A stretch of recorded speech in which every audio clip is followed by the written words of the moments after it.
Hey everybody, welcome to episode 3 of You Got a Roster. This is Sean O'Connor. I'm the head baseball coach of CCBC Essex in Baltimore, Maryland, and the podcast host of You Got a Roster, which is powered by gotaroster.com. Another week at baseball, traveling around, had a couple experiences that I'd love to talk to you about, and different things that I saw, different ways to hopefully help you out.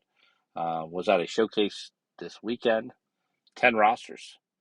Or 10 teams, I should say, a total of 7 rosters that me as a coach could do anything with. Had a couple rosters that, once again, just had birth dates and couldn't do a whole lot about it.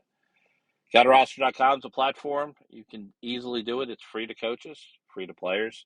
Coaches can create a travel roster, hit print or download the roster. The roster will be just a roster with contact information. It'll create a dynamic QR code for you able to go out and share that with the coach and say, here it is to your website. It'll also be able for you to print out metrics as kids enter them in there. It's super important. Couple things today to talk about. We're going to talk about your list. We'll talk a little bit about metrics that I talked to a conversation I had with pitchers and catchers. Talk about mass showcases. And then we're going to tease next week. We're going to hopefully get an answer on what a grad transfer is in the NCAA. Your list. Everybody here should have a list. And when I talk to most young men about your list, they start with LSU, Vanderbilt, Maryland. Wrong list when I say that. You should have 2 list players. It's as simple as that. You should have a list that is your list and a list that unfortunately is a list for your parents. The list for your parents starts with the academics, the class sizes, um, starts with dorm rooms, meals, different things like that. Most boys or most guys also have another list, which is how cute are the girls? Um, when can I move off campus? Can I have a car on campus? You need to make sure those lists, and you're asking every coach in the recruiting process an answer to that list. Because if you don't, then when you're trying to compare apples to apples and different schools to different schools, it's impossible. Remember, at the baseball level, the one thing that is a constant in baseball, 100%, is you're going to fail. And if you're not at a school where the list or the things that are important to you don't appear, then you're going to be miserable when you go over 10. And boys and young men, you're going to go over 10. That's the nature of baseball. The whole idea that, oh, you got to get a hit in 1 in 3 games, that's not really how a batting average happens. Batting average happens by you going 4 for 4 in a couple games, and then you going 0 for 4 in a couple games, or you going 0 for 4 in 6 games and going 4 for 4 in 2 games. Well, if those 6 games are in a row, number one, you're going to be on the bench, and number two, you're going to be out of the lineup. If you're out of the lineup and the only reason you're in Iowa is to play baseball, then you're going to be miserable. So make sure you have a list. Make sure that list is kind of thought through. Make sure that list is something you ask every single college that calls you or recruits you or sees you in person so that you can go there. Did another camp where I was asked to do some instruction. I was there to instruct catchers and ask them what was important.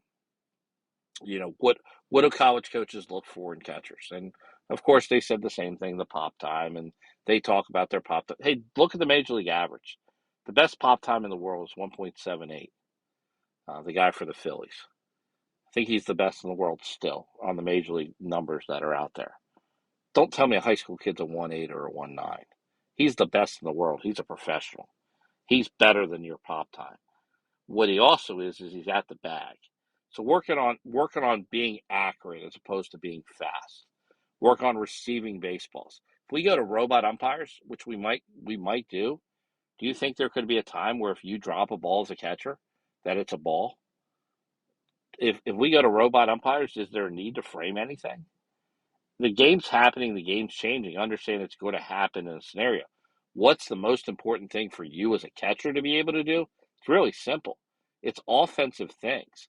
Because if I'm a great defender, which is probably what most guys are looking for, they're looking for guys that throw well, more importantly, guys that keep getting outs as a catcher. Then the other thing that matters to me as a player is what happens when I don't do those things. If I'm a defensive catcher and I stop being good at defense, and I don't have an offensive tool, I don't have a bat, I don't have speed, then the reality is I don't have a whole lot of value on that team. So it's super important as a catcher that you keep developing offensively, so that you do have a spot to be in the lineup when catching or somebody good or better comes in and takes your spot. Pitching wise, I had an argument with a guy in a game. He's talking about velocity and this and that. I was like, oh my God. Kid on the mound had a really good curveball. Really, really, really good curveball. Matter of fact, could throw the curveball at any point for a strike.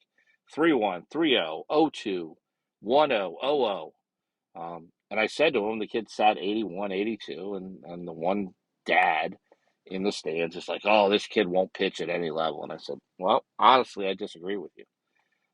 If you can throw 84 miles an hour and have a dominant curveball, 12-6 curveball, that's a pretty dominant level at any level, Division One, Division Two, Division Three, because that curveball is going to make it seem like it's throwing 90. And the ability to throw off-speed pitches, which guys don't hit really well, is going to make your pitchability very, very high. Just got done 2 mass showcases, which in the old days, I was talking to a guy that had a 15-year pro career.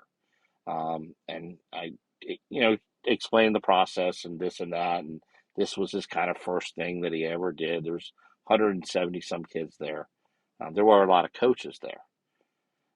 But when I'm at a showcase and it's a mass showcase, it's really hard for you to stand out. For if I'm putting my bank and my money in it, I want to be in a showcase where there's like 40 or 50 kids there. Because now I got a shot where I don't need to be as special. If I'm at a showcase of 170 kids, it's amazing how many kids look all the same. It's amazing how many swings look all the same. How am I going to stick out in that? What am I going to do that's differently in that? Am I going to stick out at a showcase because I'm going to go around and I'm going to talk to coaches? I'm going to ask the questions that are on my list. Because if I'm waiting there and I'm trying to show my exit thing, hey, look, the difference between 7-0 and 6-9 is not a whole lot. It's not something that makes a difference of now I'm going to recruit you and now I'm not. But if I have a conversation with you and I know that you want to do this, or I find out that your uncle went to my college or anything like that, that's going to make you stick out and make my difference as far as me wanting you, probably in a different world. Long week for me, a lot of games. Again, got a couple this weekend I'm going to be at. Don't think I have any more showcases this week. Have a showcase Tuesday that'll be on the site, that we'll be able to put up there. We got some showcase numbers that can go.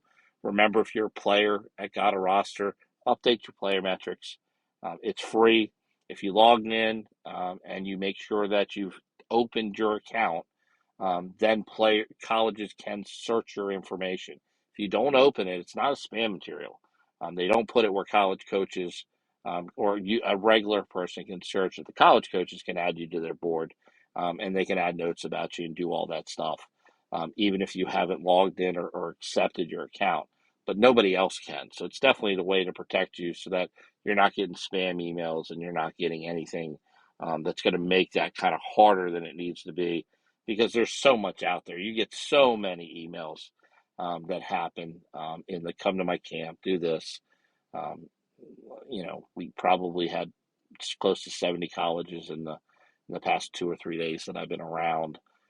Those kids are getting emails from those people. Hey, come to my camp, come to this, come to that. You're going to get emails from me, mainly because I like you. That's why I'm going to invite you to my camp.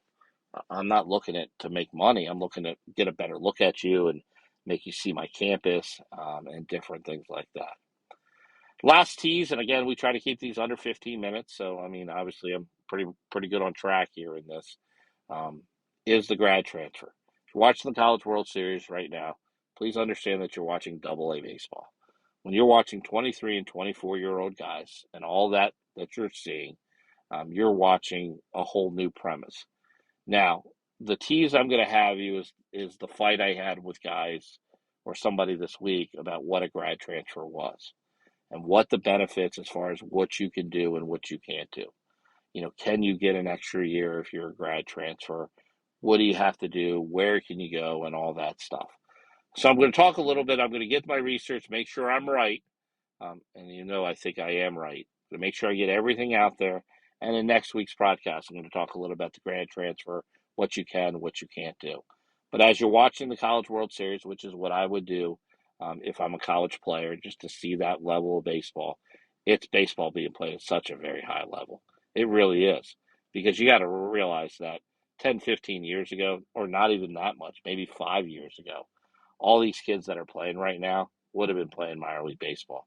When you cut the draft back and you give kids extra eligibilities, this is what baseball turns into, and it's the cream rising to the top. It's what's important. You get better players playing at the highest level that the game needs to have, which is going to help everybody.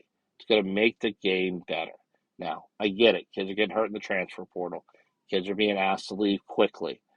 But that comes down to the other thing, and what we talked a little bit about in the cattle call, is how you're standing out.